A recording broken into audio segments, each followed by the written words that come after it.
I know the word budget doesn't sound sexy, but it's actually one of the most romantic things a leader makes. It's not just the allocation of funds. It's about sentiment. Whether it's a government or an organization or a household, a budget is used by those with big desires. It communicates ideals, values, limits. It separates our wants from our needs. Like you, when I read the governor's proposed budget, I don't see numbers. I see people. He's communicating to us, Alaskans, who we want and who we need. When he preserves and increases tax credits for the oil industry, he says to us, we need them. Sure.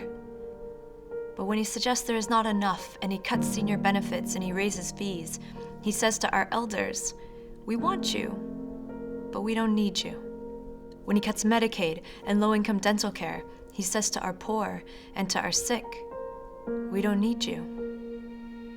When he cuts the marine highway system that connects our rural communities, he says to our villages, we don't need you. When he sheds Head Start, Bright Beginnings, pre-K, when he slashes K-12 education and the University of Alaska system, he says to our young people, to our youth, we don't need you. But in our Alaska, we belong to each other. Maybe it's the poetry of our geography. Here in Juneau, for example, we are completely surrounded by ocean and ice. Seeing my friends and frenemies at the one Costco, I'm reminded that boundaries don't just keep things out. They hold things within. Like this, we are bound to one another. We take care of one another. You can't get sick or go off a trail or fall into the sea without 100 hands reaching out to you. Not in our state. You can't know a hunter and not be well fed. We are hands-on, generous people. We are search and rescue, found and saved kind of people. We are open door, come in people. We are build a fire, build a church, build trust kind of people.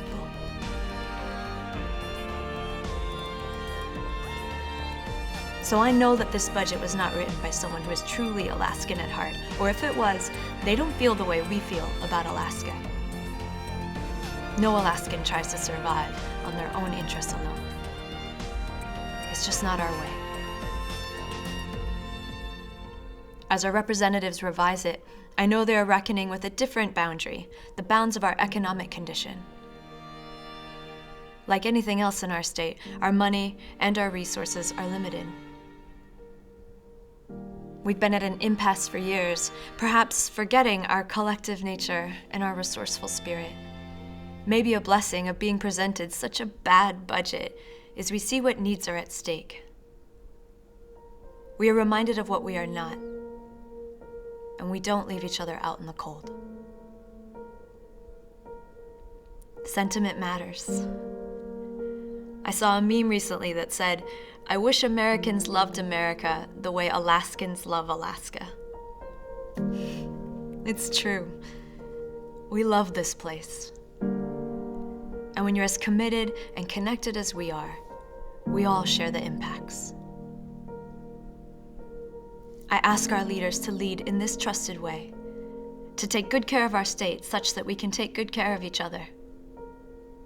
And I call on my fellow Alaskans to support them and give them courage, because a new budget will still ask us to give up what we really want in return for what we really need. Part of the romance of Alaska is each other. Here we pull each other out of the ice. We push each other out of the snow. We feed each other. We teach each other. We heal each other. Here we need each other.